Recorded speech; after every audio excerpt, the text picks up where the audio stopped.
Morning, second graders. Today we're going to do lesson 2 for Unit 2, Module A in our conventions packet. So our conventions objective for today is I will be able to identify and write plural possessives. So when we look at plural possessive nouns, we're going to have more than one. We're going to have two or more. So more than one noun that has something. Possessive means ownership. In order to show ownership with a plural noun, we're going to add S apostrophe to it. Notice the apostrophe comes after the S. So I'm going to look here. I have two reindeer. The antlers belong to the reindeer. So I would write, the reindeer's antlers are big. I would put the apostrophe after the S since there are two reindeer. Plural possessives. A plural noun is more than one person, place, or thing. A plural possessive is used when an object belongs to a plural noun. We add S and then the apostrophe for plural possessives. For example, if we look at our book here, Alexander, who used to be rich last Sunday, this says, the boys, Grandma Betty and Grandpa Louie came to visit. So the grandparents belong to more than one boy, so we use boys with the apostrophe after the S to show that there are at least two who have the grandparents.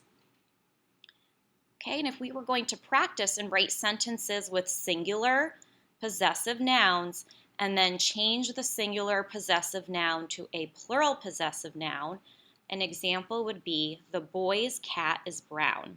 Here I would only have one boy. It's singular, and I know that because the apostrophe comes before the S. If I were to change it to a plural possessive noun, it would be, the boy's cat is brown. The apostrophe comes after the S. So here I could have two or more boys. Okay, let's open up our conventions packet to lesson 2. We're going to follow these directions for plural possessives. Circle the plural possessives.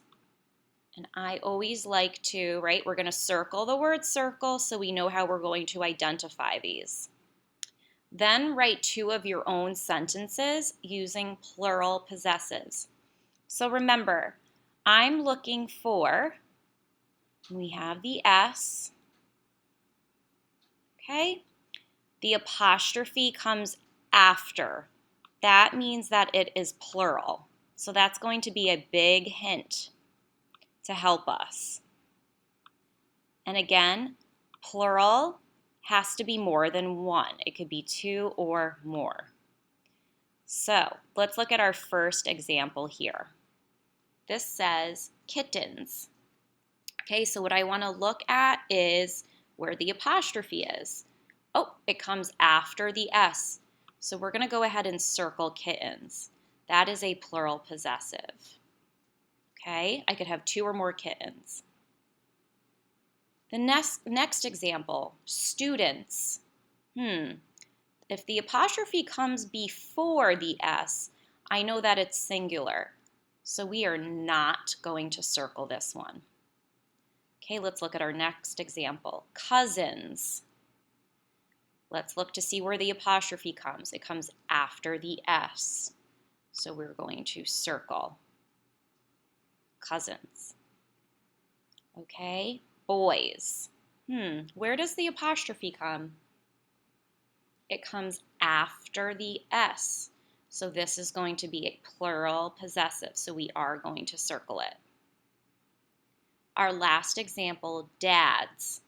Here we're only talking about one dad, and I know that because the apostrophe comes before the S, so we're not going to circle it. Okay, now I will show you an example for number 2. I'm going to use one of these plural possessives in a sentence, and then I'm going to see if you can write the third sentence on your own. So why don't I go ahead, I'm going to use this first example, kittens. Okay, so remember, with plural possessives, we're showing ownership. So I might say, the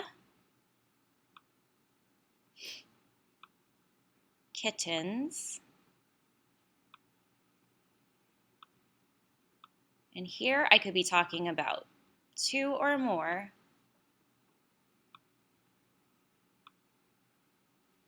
and again, how I know that is the apostrophe comes after the S. So I'm going to think about what could belong to a kitten. Maybe the fur. I want to talk about the kitten's fur, okay? So the kitten's fur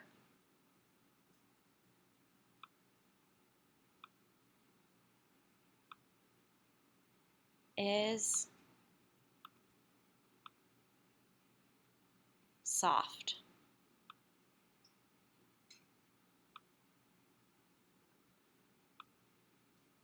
Okay, and I always make sure that at the beginning of my sentence, I start with a capital. At the end, I need some sort of punctuation. Here, I need a period. So this sentence reads, the kitten's fur is soft. So the fur belongs to the kittens. I know that because I have the apostrophe here, and I know that this is a plural possessive noun because the apostrophe comes after the S. Okay, so now I would like for you to try to write your own sentence for number 3. You could use the word cousins or boys, or you could use another plural noun. If you have any questions, please let me know on my Google Classroom. Thank you. Have a wonderful day.